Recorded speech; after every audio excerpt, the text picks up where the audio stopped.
This program is presented by University of California Television. Like what you learn? Visit our website or follow us on Facebook and Twitter to keep up with the latest UCTV programs. Also, make sure to check out and subscribe to our YouTube original channel, UCTV Prime, available only on YouTube.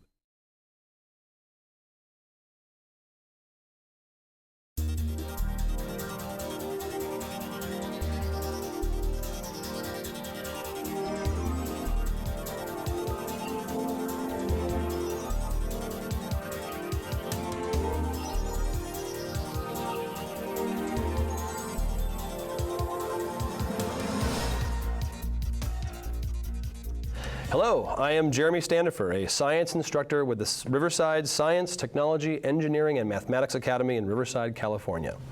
We have gathered here on the campus of UC Riverside today to hear a lecture about the ever-growing human population and the resource and environmental challenges that we will face as the world welcomes its 7 billionth inhabitant. I am joined here today with some of my 7th grade students from the Academy to welcome today's speaker, Dr. Rich Cardullo. Dr. Cardullo is the Divisional Dean of Life Science for the College of Natural and Agricultural Science at UC Riverside. He is an accomplished researcher in the fields of biophysics, with training completed at the universities of Michigan, Johns Hopkins, and Harvard. Before he begins his talk, I have prepared some questions for Dr. Cardullo that will give us some insights, especially for my students, into how and why he became a scientist, what a scientist in his field does all day, and the changes he has seen in science over the course of his career. So students, please welcome with me Dr. Rich Cardullo.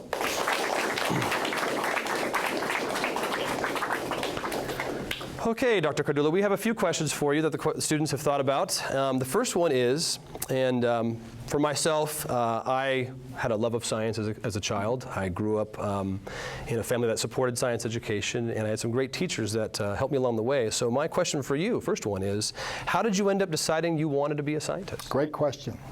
I grew up in a very small town in Massachusetts on the East Coast. The town had 3,000 people in it. That's it. It wasn't too far from Boston, but it was full of woods and streams. And so my childhood was literally spent outdoors almost all the time, discovering nature on my own. At the same time, I was the oldest of 4 children, and my parents thought that they would like, as the firstborn, make me a physician. So they thought the way to do that would be to introduce me to science. So I had my first chemistry set and a microscope by the time I was actually 6 years old. I used to do experiments in the basement. What my parents didn't quite understand, although they were very supportive, was that in fact they weren't creating a future physician. They were encouraging me to discover and experiment and become a future scientist. So at a very young age, actually, by the time I was 10 years old, I pretty much knew I wanted to be a professional scientist as well as a professional teacher. We really strive in the STEM Academy to focus on research for these students at such a young age. What sorts of research do you do now? So over the course of my career, my research program has changed. You heard that I was something called a biophysicist now. But very early in my career, I was actually interested in physics and actually worked on, as a graduate student early on, worked with liquid helium, and we'll hear about helium in a little bit, at temperatures just 3 degrees above absolute zero. And at those temperatures, liquid helium has some rather unique properties. It's called a superfluid. It's really cool, literally. But my interest changed over time, and they actually still continue to change. So I went from being a physicist in graduate school, really through my PhD, and then I went to Harvard and I started learning biochemistry and cell biology, and I sort of merged those two and became a cellular biophysicist. I became interested in problems related to fertilization late in my graduate career, and that carries through to today. But even now, the questions I'm asking have moved from just basic physical questions about how cells interact with one another to what the evolutionary consequences of those interactions are. So the nice thing about being a scientist is, if you really love it, and this is true of any field, is that you're continually questioning and you're actually transforming yourself over time. Great. A couple more questions. So you talked about how science for you has changed in terms of your interests, but what changes have you seen maybe in the technologies or in the sciences that you do study over time? How have things changed? Oh my gosh, I mean, the technology itself has been incredibly different. When I was in college, beginning in college, our calculators were no more than the 4-function calculators that do addition, subtraction, division, and multiplication. That was it, and that was a big deal. We used things to make calculations called slide rules, and I'll actually show you one during this presentation. We didn't have computers, for instance, of PCs, certainly. The only computers we had available to us really filled rooms about this size. Although when I was in high school, we had a very interesting computer made by a company that doesn't exist anymore called Digital Equipment Corporation. And it used pieces of magnetic tape to store information. We had large pieces of paper with lots of holes punched in and paper tape where we would feed it in. And that was really cool back then, right? Great. Well, if you could choose one scientist, who would be your favorite? Who would be my favorite scientist? Again, that changes with time. But I have to say, and this is going to sound like a cliche, probably the person who I have appreciated the most historically was Albert Einstein.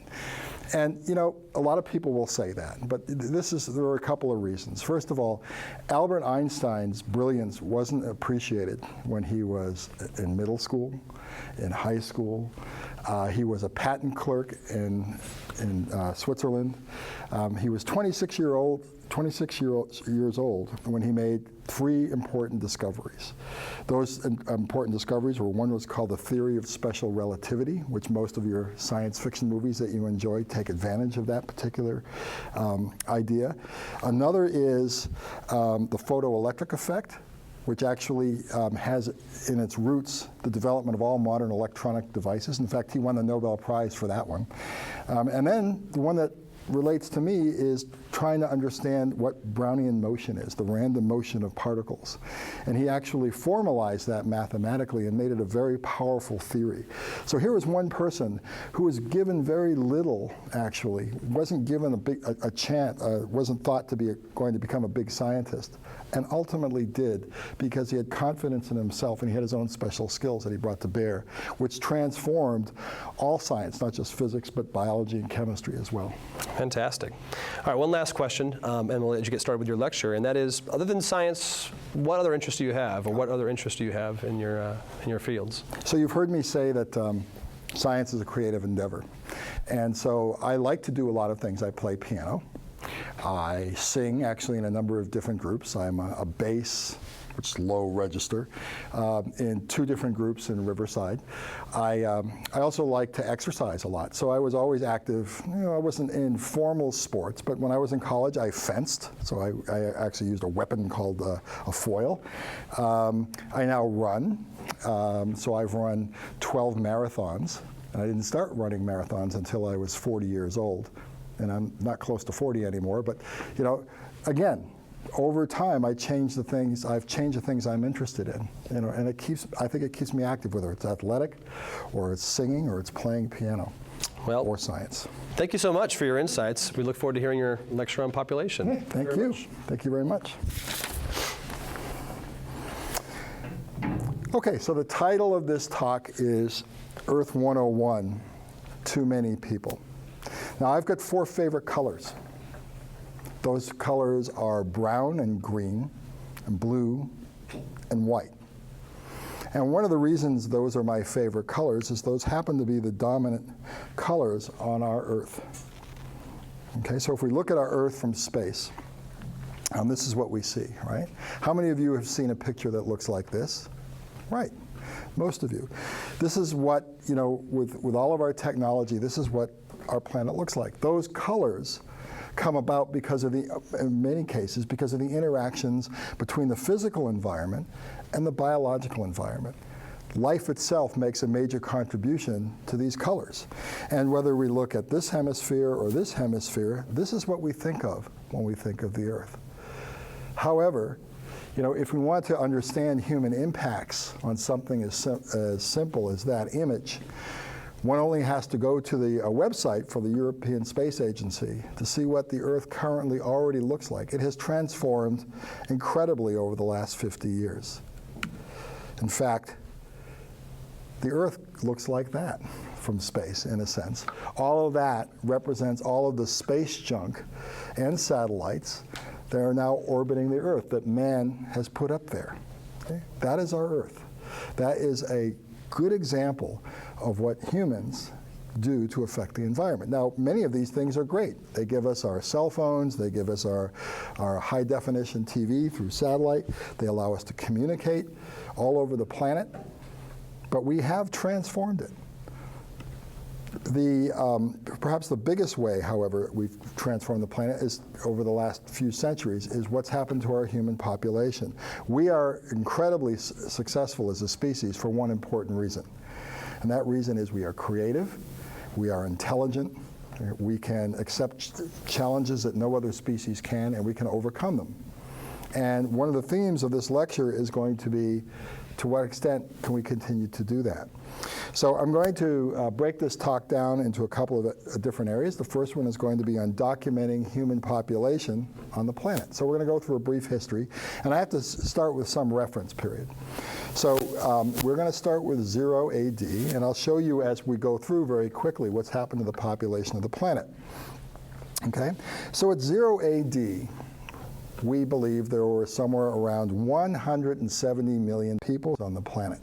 Now at 0 AD, certain people around, especially around the Mediterranean, were getting around with things like chariots.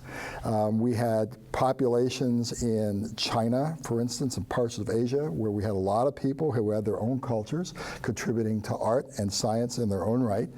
If we now start jumping up 1,000 years later, the world's population hadn't even doubled yet. We went from 170 million people to 265 million people. During this time period, right around 1000 AD, Leif Erikson discovered North America, we believe. The Chinese invented gunpowder. Middle Eastern, especially Arabic cultures, used the scientific method. They modernized medicine. Technology advanced. This is a period of time that most European cultures call the Dark Ages, but it was anything but. If we go another 800 years, the world population was still less than a billion. So right around 1800 AD, Thomas Jefferson was elected our president, third president of the U.S. The Industrial Revolution was underway, and we were learning how to harness power, mostly back then in the form of steam, to power machines. If you jump up to 1927, this is when the Earth's population was then 2 billion people. This was the Roaring 20s. The U.S. was very prosperous during that period. Automobiles were common, and commercial flight began around 1927. At that time, the planet had 2 billion people. Now we're going to jump up by 1 billion people. Okay, so 1 billion people was right after I was born, 1960. We had our first computers. At that time, communist China was about 11 years old. So 3 billion people, 1960. And again, from my reference point, I was 2 years old in 1960. I was 2 years old. Okay. By 1974, just 14 years later, we added another 1 billion people. President Richard Nixon resigned that year. The remains of, at that time, the closest living hominid relative that we knew about, named Lucy, was discovered. 1987, 13 years later, another 1 billion people were added to the planet. And now one of the things I want you to look at is look at the distribution of people. You'll notice that most of the world's people up to now had lived along coastal areas or near rivers. Now they're starting to move inland because they're frankly becoming crowded. Look at the population density in Asia and portions of Africa. Look at Europe. It's almost completely covered. Each of these dots that I've been showing you that are now starting to fill in represents 1 million people, okay? By 1999, okay, so now we're getting around the period of time that who was born? So 1999, okay? We had 6 billion people on the planet, okay? Our first real laptop computers, the Apple iMac, were really sort of was coming forward. The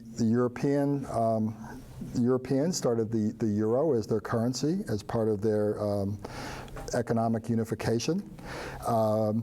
Episode 1 of Star Wars came out that year. The worst Star Wars movie ever, I think. But still, needed episode 1, which was really the 4th movie that came out that year. Okay, now this year, and this is not this year, but this year, meaning last October, right around Halloween, the planet reached, we believe, 7 billion people. 7 billion. Okay, that's a lot of people. By 2030, we project there will be now 9 billion people. So between now, 2012, roughly, and 2030, we will add another 3 billion people to the planet. And now notice where those people are living. Right? Many of those new people are now moving into areas that had previously been thought to be inhospitable. Right? This is what's going to happen, we believe. And as you'll see, there's probably very little we can do about that. We're most certainly headed towards 9 billion people by the year 2030. Okay, now if we look at the distribution of that, most of that is in so-called underdeveloped countries versus developed countries, okay? Certainly since around 1960, look at this light blue curve, right? Most of the major growth has occurred there in Africa, Asia, Latin America, certain islands in the Caribbean, and then other areas in the South Pacific and in the Indian Ocean.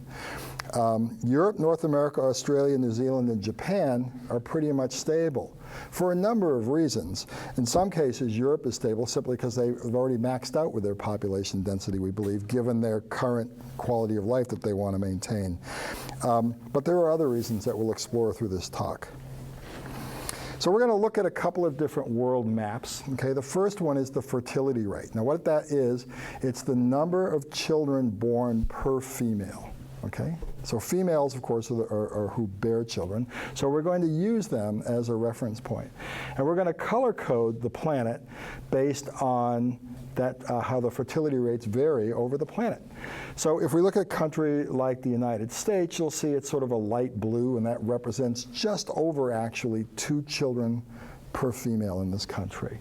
Okay, and you'll see that there are many places that are either light blue or a little bit darker blue, which is even less. So one of our nearest neighbors, Canada, actually has a lower fertility rate than the US. Just to the south of us, Mexico is somewhere around 3. It's much, much lower in places like Russia and in certain parts of Europe. Okay, but if we look at this continent, which is Africa, we see that there are many countries that have a fertility rate that isn't 2 or even 3, it's 5, 6, 7 or higher. That's 5, 6, 7 children per female, okay? So there are portions of the world, okay, and Africa is considered an underdeveloped continent with many underdeveloped countries, where the fertility rates far exceed the rest of the world, okay? Now, let's look at another thing that we're all interested in, which is life expectancy, okay? If we look at life expectancy, and this is years, so the more green, the higher the life expectancy. We see that in the US, the life expectancy is somewhere just over 80 years old now, okay? If you compare that with around 1900, we've gone from about 50 years old to about 80 years old in just a century. So huge gains in life expectancy. So those countries, interestingly enough, that had small fertility rates, you'll notice also have high life expectancy rates. But again, let's look at Africa. What do you see? You see that their life expectancies are much lower than ours. And so if we look here into the oranges and the reds, and we don't even go into some of the reds, the life expectancies in these countries look much like the United States life expectancy over 100 years ago. Okay, they're 40, 50 years age. Okay, so the same place that has the high fertility rates has the lowest life expectancy. What if we look at countries and ask the question, how long on average does it take a certain country's population to double? Okay, so if we look again at the US here, purple is bad. Okay, purple meaning it's very low numbers. Okay, the US here is sort of this tan color here. Okay, we're doubling our population about every 80 to 90 years right now at our current rate, okay? But it's actually slowing. If you look again at some places in South America, and again Africa, the doubling time is as low as 12 years. Okay, so think about that. Our current population in the U.S. is 315 million people. If we were to double in just 12 years, we would be up to 630 million people. California would go from about 40 to 45 million to 90 million people in just 12 years. And so the question is all of this sustainable, and what are the consequences of doing this? Well, if we look at population growth over time again, and now we go back, to when humans first started inhabiting the planet, we can really go back to about 10,000 years to look at Homo sapiens. You'll notice for long periods of time, it grew, but at very slow rates. And even though we had major sources of death on the planet, okay, so for instance, in the 15th, 16th century, we had the plague, the Black Death. It made very little impact on human populations worldwide. But starting at around 1800, look what happens. The world's population starts to grow exponentially. And I've already shown you the pictures of what's happening over this time period in terms of population density on the planet. It goes up and up and up. This particular curve is called the J-curve. And the question is, where is it going to end up? Now, this is an optimistic curve that has us leveling off based on data from the UN by about 2100 at something like 11 billion people on the planet. 11 billion sounds like a lot, doesn't it? But that's an optimistic number. But a variety of things can happen to affect that. And again, we need to ask the question, can the Earth actually sustain that? Can we have all those people on the planet? Okay, just to put this in perspective, here's a 78-year gap. Okay, and you'll notice that it ends this year, 2012. The reason I chose 78 years, because this happens to be the average life expectancy of a male in the United States. Females live longer on average. So this is a male. So if I were born 78 years ago and passed away this year, this is the growth difference I would have seen over my lifetime on the planet, okay? From just around 2 billion people to 7 billion people. 5 billion people added to the planet over my lifetime. That's incredible, okay? So what does it actually mean, okay, to do that? So let's look at some impacts, okay? Our planet is just a certain size with a certain amount of land that's habitable. As we add more people, one representation is what does it look like in terms of density? Okay, in a very real way, the Earth is shrinking, meaning there's less land usable per person. In 1900, okay, this comes down to a number which is about 8 hectares, which a hectare is equivalent to about 2.5 acres per person.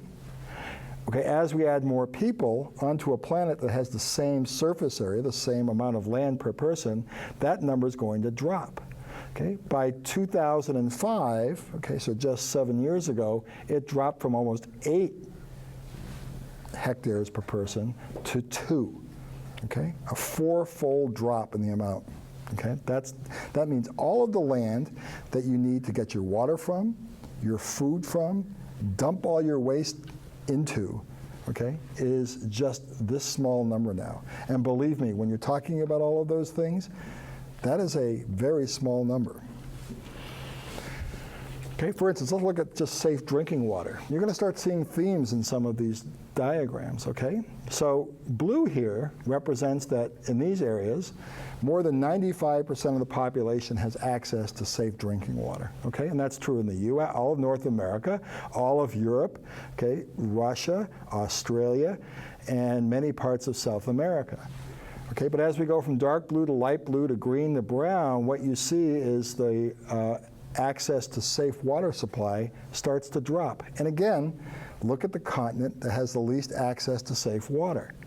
It's Africa. Okay, so highest fertility rates, lowest life expectancy, poorest access to clean water, okay, all on the same continent. Now, here's a picture I like. Right? This is a beautiful picture. This is a composite of what the Earth looks like at night. Okay, so what you're seeing here is literally the entire world lit up by lights that we use. And you'll notice that the countries that are lit up the most are the United States, portions of Mexico, all of Europe, some of India, the east coast of China, and Japan. Look what's not lit up. Africa. Okay, Australia's not lit up because no one lives in the middle of Australia. They do live along the coast, so they're fine. Okay, large portions of Asia, large portions of South America. Okay. This is a snapshot of who tells you, frankly, who's affluent, who has access to resources, okay, that allows them to afford electricity and lights and all the things that go with that. So again, another demonstration that Africa seems to be this country that doesn't have access to energy like we have, or the things that go with energy. Okay, one way to look at this is there's a distribution. It's called a champagne glass distribution, which breaks the world's population into 5 equal areas in terms of numbers. So each band represents an equal fifth of the world's people. So what I'm going to do for representation, we're going to be talking about affluence for just a minute. And I'm going to say, if we just look at transportation, what does that translate to? Well, if you're in the top 20%, and the United States, for the most part, is in the top 20%, that means you have access to transportation like this, right? You can fly in jet planes. You can drive in nice cars, right? In some countries, not this one yet, you can get on high-speed rail, but in Japan and Europe, you can do that. That's what it means to be here if you're talking about transportation. If you're in these lower bands, okay, you still have access to trains, and many people in the developing world have access to trains, but they're not nearly as nice, often overcrowded.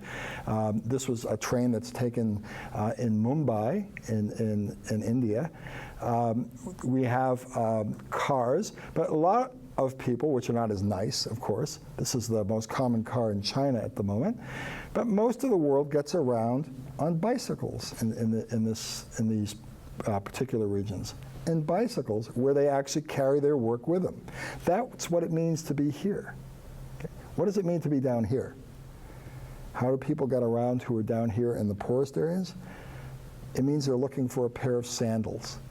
And not just, this is a pair of sandals that I picked out. If you can notice there, these are sandals that aren't sandals that you're going to buy at Target or Big Five. These are sandals that are put together with 2 collapsed Coca-Cola bottles, 2-liter bottles, and some fabric strapping it onto that person's foot. That's what it means. That's how people get around. Now, you can ask the question, does this seem fair to you? Is this ethical? Okay. But guess what continent represents that bottom fifth? It's Africa and portions of Asia. Okay? Those ones that we've been focusing on. Okay, so let's look at some of the consequences. Okay, I told you earlier that I have a past with helium. Now I could talk about a lot of consequences about natural resources, and you're thinking helium. Why is he going to talk about helium? Because probably what you know about helium is that it's in balloons, right? It's in parties, right? It makes things float. It makes blimps float. But helium actually is a resource that it comes in limited amounts. It isn't just for balloons. And in fact, a Nobel Prize-winning physicist whose name is Robert Richardson, who works on helium, has estimated that at the current rate of usage, the world will run out in 25 years because we have very little of it, okay? It is the second most abundant element in the universe, but not on the planet. It's abundant in the universe because it's made in stars by the process of fusion.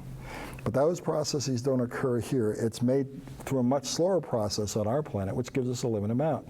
Okay? It's actually produced as a result of radioactive decay, primarily from 2 elements, radioactive uranium and thorium, okay, who have half-lives of hundreds of millions or billions of years. Okay? What that means is we can make very little helium this way, but it's the only way we can make it on this planet, and we can store it. But helium is used in a number of things. So if you have to go in for imaging, okay, if your physician thinks something is wrong, and you have to go use a machine called magnetic resonance imaging, The huge magnets and motors in those imaging systems have to be cooled, and they're cooled by helium. In order to make new optical fibers, which allow for communication, which replaced copper wires many years ago on this planet, we need to actually keep the atmosphere very clean, and we use helium to do that. Your liquid crystal displays on your televisions now and your monitors require that we have clean atmospheres provided by things like helium. It's used to pressurize and purge fuel for rockets, for instance. And it's used as a coolant in these super collider facilities. Perhaps you've heard of CERN and on the Swiss-French border, where one of the largest experiments in human history is occurring right now, smashing atoms to small bits so that scientists can understand the relationship between the structure of the atom and the structure of the universe. That's a huge facility that requires a fair amount of helium as coolant. And if we use all that helium, we can't do any of these things, at least with the current technology. So having lots of people ultimately affects a variety of resources. It affects obviously things like fossil fuels and water, but this is one that you may not have thought of. It's a direct consequence of having a lot of people on the planet who have a need for a specific resource. Okay? So, if you are familiar with the Bible, you may have, especially in Genesis, there's a lot of begetting going on, right, which is making the next generation of people. So Cecil Rhodes said that man begets, but land does not beget. We have limited resources. Okay, here you're seeing an oil drilling rig, right, in the ocean that's now taking our last reserves that we think are fossil fuels, and we're going deeper and going to places we've never gone before to get the last of those fossil fuels. We're reclaiming water by storing it in places that naturally we didn't used to store it. This is a picture of Lake Powell, okay, which is now the head source for the Colorado River, which provides a lot of our water and power. But this is about 400 feet deep, or at least it is 400 feet deep when it's full. It's not full at the moment. But this all used to be land. Right? We've reclaimed a lot of water. We strip mine still in places like West Virginia for coal, for another source of fossil fuel. A new practice is trying to get the last reserves of natural gas out of the planet. They're using high pressure steam and water in a process called fracking, which we're afraid is going to hurt our water supply, but we're currently doing this. We're deforesting many of our rainforests, the source of all the oxygen in which we breathe. And then we create things like the ozone hole, okay, which still exists, but it's actually a testament to what we can do, because the ozone hole was created by man-made compounds, which used to be parts of aerosols. And we stopped that a little over a decade ago. And it's hoped that we'll start to see this ozone hole go away. And why do we need ozone? Because ozone protects us from harmful ultraviolet rays from the sun. Without ozone, we would fry. Okay? So let's look at the so-called carrying capacity for humans on the Earth. What that simply means is if we have a lot of people, so be fruitful and multiply, we have to take all those people, and we have a limited number of resources. So we have to take all those people, and we have to divide it by resources. That's food, that's water, that's energy. So what is the carrying capacity of the planet? Because we only have limited resources. Okay? Well, again, here's the J-curve. Here's another representation over time. And here's the human population, right? And you'll see that the train says, I think I can, I think I can, I hope I can, I really hope I can, man, I hope I can. Because as that population goes up, we're using more and more resources at a faster rate. Now, a lot of scientists have looked at this. One of my favorites was a cell biologist. We didn't call him a cell biologist at the time. His name was Antony van Leeuwenhoek. He was actually the first person to use a microscope to look at microorganisms. And so he had a microscope, which after I'm done, I'll pass around a replica of one. But this is what it looked like. It doesn't look like a microscope, does it? This is a single lens. And Antony van Leeuwenhoek was brilliant because he knew how to exactly polish that lens so that he could put his samples on this little pinhead here. And he could, this is a stage for a microscope that he could move up and down. This is a focus that could go out, back and forth. And then he would look right at the head of the pin with a single lens and see things that no one had ever seen before, even people who had more sophisticated microscopes.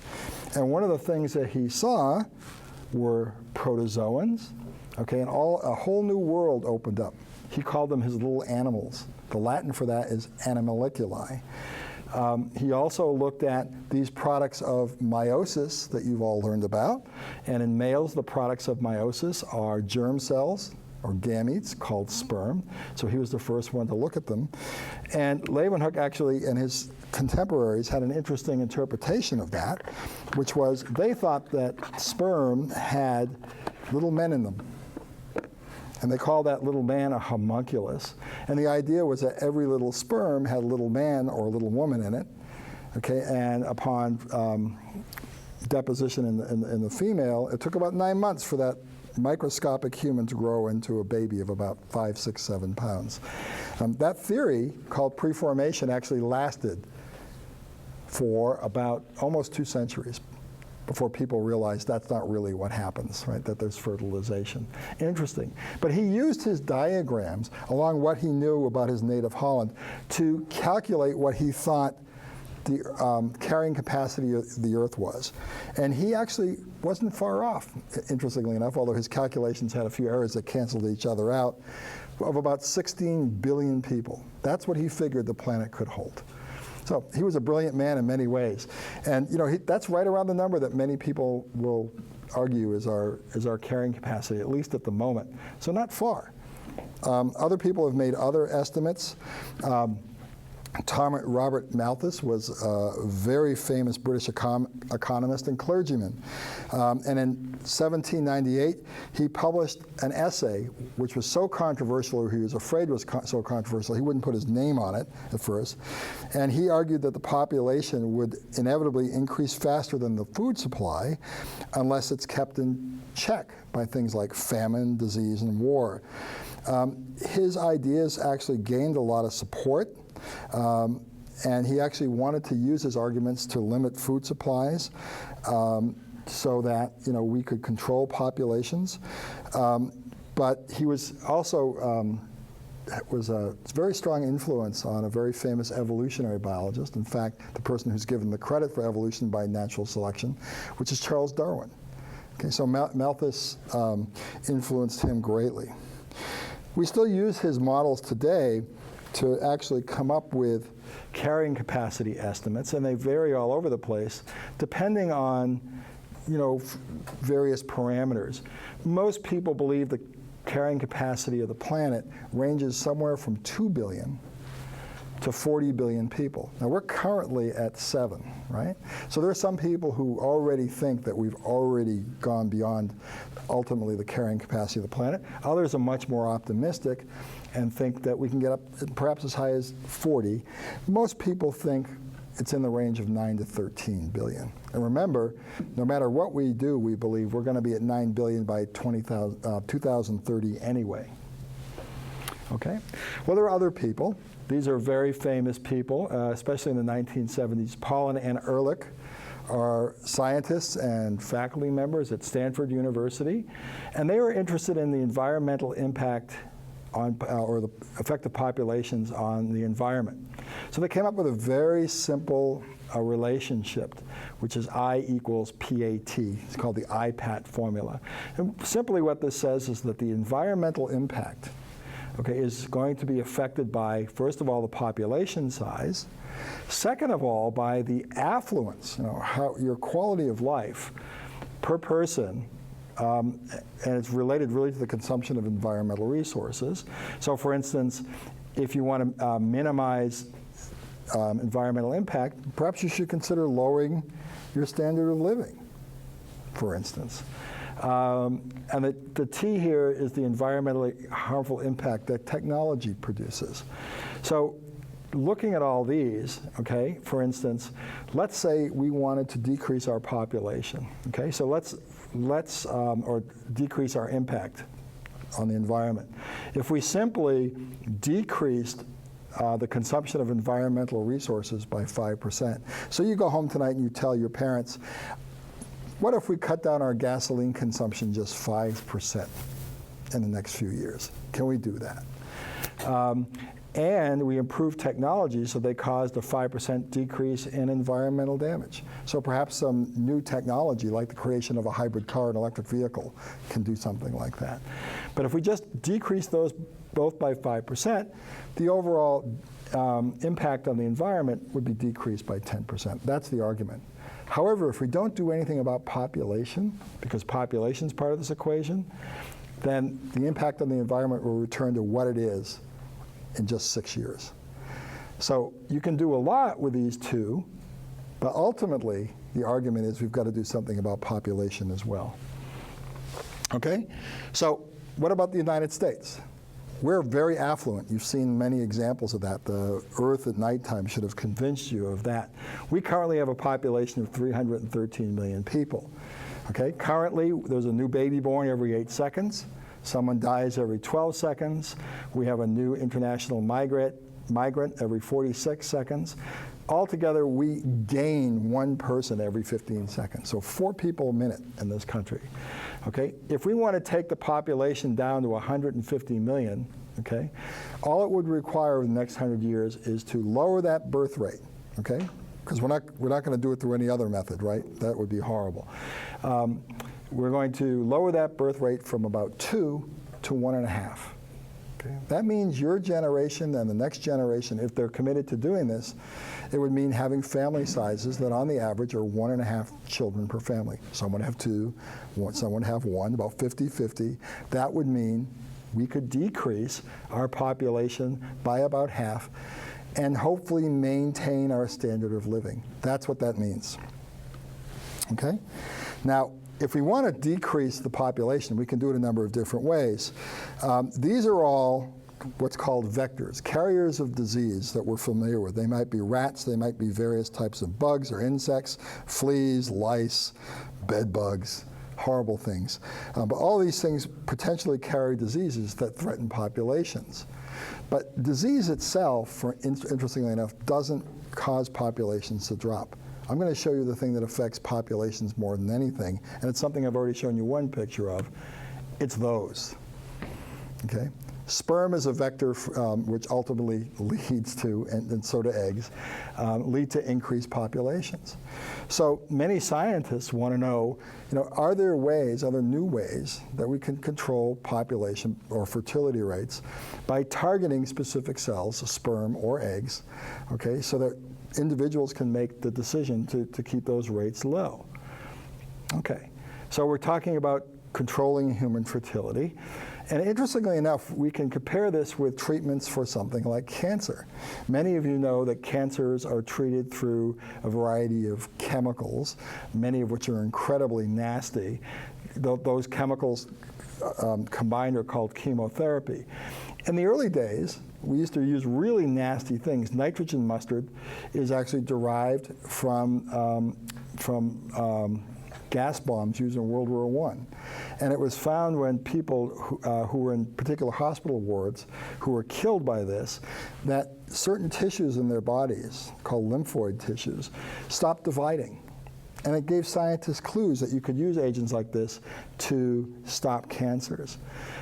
Later on, people found other compounds. This is a very famous medical scientist. His name was Sidney Farber, who actually found that folic acid, a key vitamin, was high in cancer cells. And if you designed drugs to keep them down, you could fight cancers, especially leukemias in children. And then it was found that combinations of different drugs could fight cancer. The problem with all these approaches, although they can fight cancer, the problem is they themselves have bad effects on your body.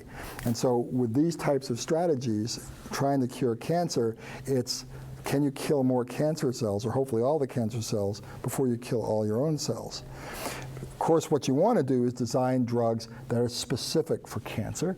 And we're fortunate now, we're in a phase where we know a lot about the cell biology and molecular biology of cancer. And we can start to design specific drugs. Here's a drug in red here that binds to a specific protein that causes a certain class of cancers. And by using this targeted approach, we can stop cancer. Okay, or at least certain classes of cancer. There's many, many different types of cancer. But the idea is we've gone from an age 50, 60 years ago, from agents that killed a lot of cells, including cancer cells, to ones that are now more specific.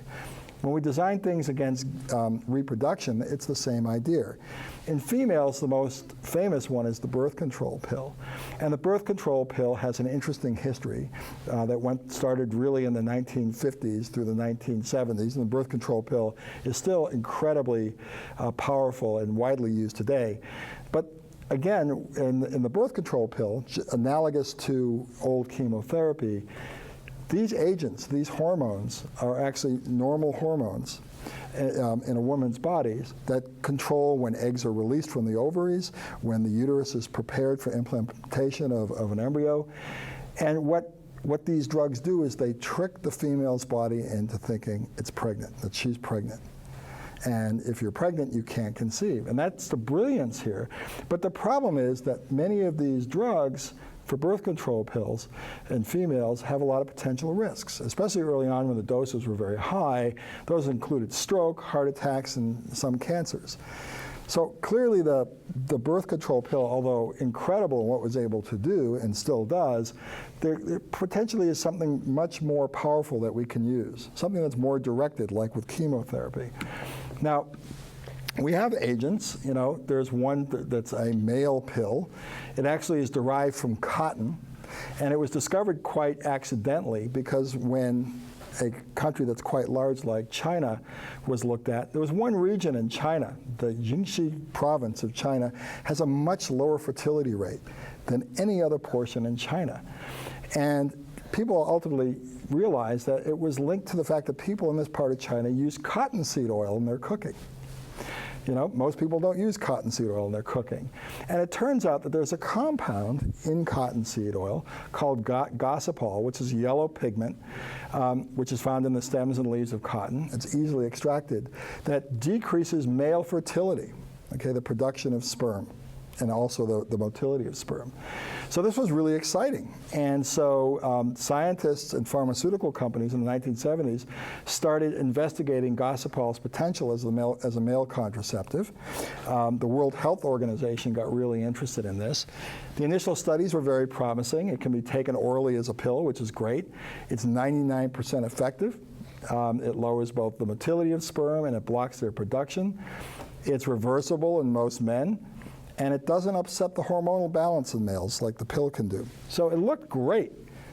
The problem is that it acted on a very important chemical pathway, which you'll learn later, is involved in glycolysis. It's involved in energy production.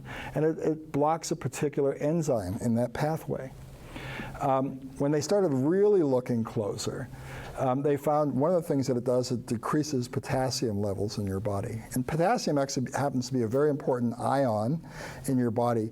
It ultimately is related to, for instance, how well you can move your muscles, and many of your body functions occur. And when potassium drops, you get fatigue, muscle weakness, and in extreme forms, paralysis. Higher doses actually, it turned out, lead to sterility, meaning these males will never reproduce again. And in fact, only 10 times the dose of what was needed for birth control, it was found that it was often killing people. That's one form of birth control, but probably not a good one, right? So ultimately, the World Health Organization argued against using it. But interestingly enough, there are countries in the world now that are investigating using it as a permanent method for controlling fertility in males. Places like Australia, Brazil, Chile, China, the Dominican Republic, and Nigeria are currently investigating the use of gossypol as a way of promoting permanent sterility, which is an option. Okay? Well, what we really want to do is understand the factors that lead to successful fertilization. So here's a sperm binding to an egg, and we can direct it by looking at specific molecules on sperm or eggs that are responsible for fertilization. So for a few minutes, I'm going to compare the sting of a bee with the sting of a sperm. Okay? So it turns out that sperm have a protein called an enzyme on their surface, and this particular enzyme breaks apart a very common molecule in our body. Okay, we can take a gene sequence, so that's a sequence of that gene. Those 4 small letters represent the 4 bases that make up DNA. So we can sequence that entire thing. DNA ultimately ends up to make the enzyme itself, which is a protein. Those capital single letters all represent individual amino acids that make up a protein, so we know that. And we can actually use modern computational tools to tell us how that protein folds, and it's the protein folding that actually is responsible for its function. Okay, now that particular enzyme breaks a molecule up called hyaluronic acid.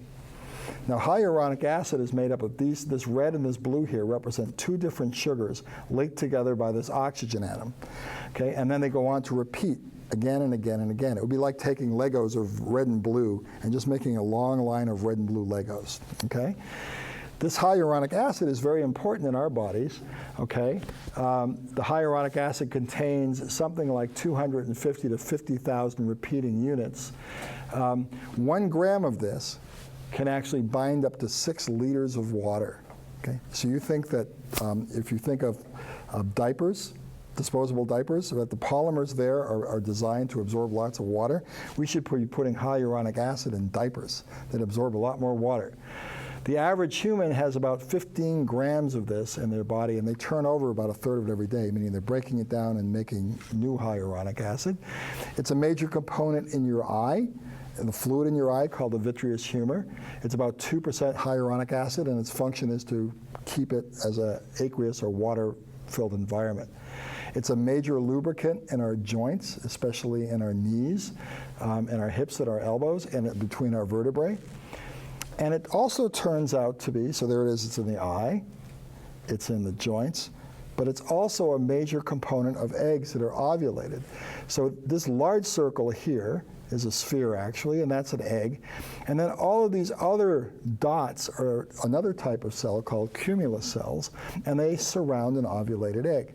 And what ties those eggs together is this molecule, hyaluronic acid. Same stuff that's in your eye, same stuff that's in your knees. Okay? So we can target contraception, okay, because the sperm actually has an enzyme on its surface, this hyaluronidase. And the way it gets into that egg is it carries that enzyme on its surface, okay? It's an enzyme that initially was found in the bee venom. It was found in bee venom. So hyaluronidase in bee venom, when you get stung by a bee, the problem the bee has when it stings its prey, okay, you're not prey, a bee is not interested in you, but if the venom, you want the venom to get in the individual. Well, the problem is there's always hyaluronic acid in those cells, as well as other things. So you need a compound, you need an enzyme to break down that matrix, the hyaluronic acid, so the venom can get in there. Okay? So that initial gene sequence I showed you was a sequence which we related to that bee venom hyaluronidase. It's also on the sperm. The sperm is using it to get through that hyaluronic acid through these cumulus cells, ultimately get to the egg. That is a potential target. Now that we know that, we can design compounds against that enzyme to block fertilization. Okay? There's other things that we can use contraception for. It's not just for humans. Here's a very famous scientist here at UCR. His name is Dr. Alexander Reichel. He's in our entomology department. He's actually designing contraceptive strategies to stop ovulation in female mosquitoes, especially mosquitoes that carry diseases like malaria and dengue fever. So we can use these same strategies, not just to control fertilization in humans, but also in things like insects as well. If we look at places like Australia, okay, Australia, as you probably know, had a relatively small population until certain European populations moved in, mostly from Great Britain. They brought with them many of their animals, some of their crops. They created ecological problems. They have huge problems with mice. They have huge problems with foxes. Okay, that they introduced. They introduced the foxes because they also brought in rabbits. And Those are rabbits sitting around a watering hole. The environment was such that the rabbit populations took off. So there's many rabbits, and having that many rabbits destroys the ecosystems. They thought they could solve the problem by bringing in foxes. The foxes themselves have taken off, so they've got many, many problems. The way they're trying to control this in Australia right now is actually designing contraceptives against these animals. Okay, again, the same reason why humans impact the environment, certain animals, often introduced by humans, do the same thing. So we can use the same strategies. Okay, so what are we going to do? What are you going to do is the real question, because my generation is about done. We've left this for you, right? So what are the types of things that we need to think about? We've talked about fertility control. We've talked about the environment. We clearly have to start making some smart choices. Okay, well, there are a few solutions, right? A very famous population biologist named Joel Cohen says there's 3 possibilities, right? And these all relate to eating, interestingly enough. So we could think of everything as a pie, okay? So one idea is, just through technology, make a bigger pie, increase our productive capacities through technology and innovation, right? So far, we've been able to do that quite successfully. We could put fewer forks on the table, right? So meaning reduce the numbers and expectations of people through such means as family planning, and actually becoming vegetarians. Because one of the things that we know is that the production of meat is incredibly expensive. Okay? You're going to start hearing more and more about humans' carbon footprint. And one of the biggest contributions to that carbon footprint is the production of meat. And we can do a lot simply just by becoming more vegetarian than we currently are. We can teach better manners. And by that, we mean socially, changing in terms of people's interactions through improved planning and government to enhance social justice. What are we going to do about continents like Africa? Is it fair to continue the way we have? Is it fair to say we're going to be affluent, but other parts of the world are not? These are all decisions that you're going to be making. Now, long before you were born, but right after college, I went to graduate school. And this is what my world looked like. Okay, I had to take things I was moving down to Baltimore, Maryland to go to graduate school in Johns Hopkins. Well, if you look at all that stuff, right, that weighed, I estimate, somewhere around 500 pounds. And I think I'm probably underestimating because I had an awful lot of books and albums. But 500 pounds. This is 1981. Okay, I was 23 years old. All of that stuff and more now can be done by that thing, right? 500 pounds versus 4.9 ounces, right? All of that technology in that short period of time. 500 pounds, 4.9 ounces. That's what technology can do for us. That's what a sharp mind can do for us. And if we look at over that period of time, all of the things that we've been able to make, okay? These are just some of the examples of where technology has brought us in just the last few years. This is what you can do. This is what you will do with a science education. This is what you will do with a creative mind. This is how you'll solve the problems. That's one important part of preserving a planet that we all want to look like this. Thanks.